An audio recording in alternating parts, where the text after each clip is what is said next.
وبركاته. وعليكم السلام ورحمة الله وبركاته. كيف وضعك الصحي يا أخي الكريم؟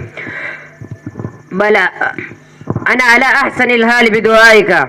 لماذا يتزاحم الناس اليوم؟ ماذا حدث؟ هل أنت لا تعرف يا أخي؟ يجتمع الناس بمناسبة 12 من الربيع الأول يظهرون الحب والعشق مع نبينا محمد صلى الله عليه وسلم. إذن علينا أن نشارك في هذه الحفلة الدينية. هل يمكن لي أن أسألك عن هجرة النبي صلى الله عليه وسلم إلى المدينة المنورة؟ بلى، أجيب إن شاء الله يا حبيبي. أي شيء اضطر رسولنا صلى الله عليه وسلم على مغادرة مكة المكرمة؟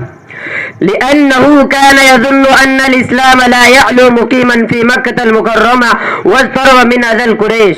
متى هاجر النبي صلى الله عليه وسلم؟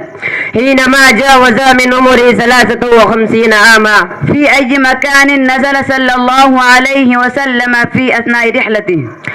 أوى نبينا محمد صلى الله عليه وسلم إلى غار ثور. كم يوما مكث في هذا الغار ومن معه؟ مكث 3 أيام فيه ومعه الصحابي الجليل أبو بكر. من تولى إحضار الطعام وإخباره وبمكر القريش ومؤامراتهم التي نسجت ضد الإسلام. ابن أبي بكر المسمى بعبد الله تولى هذا الأمر، فهو يأتي بالأخبار ليلا. متى ارتحل من الغار؟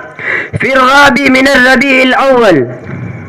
هل أسس النبي صلى الله عليه وسلم مسجدا في أثناء سفره؟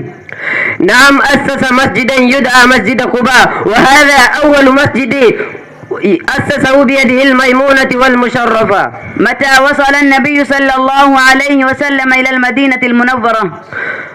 وصل إليها في 27 من الربيع الأول والجمعة. في أي مكان أقام صلى الله عليه وسلم؟ أقام في بيت أبي أيوب الأنصاري. شكرا لك يا أخي الكبير. السلام عليكم ورحمة الله وبركاته. وعليك السلام ورحمة الله وبركاته.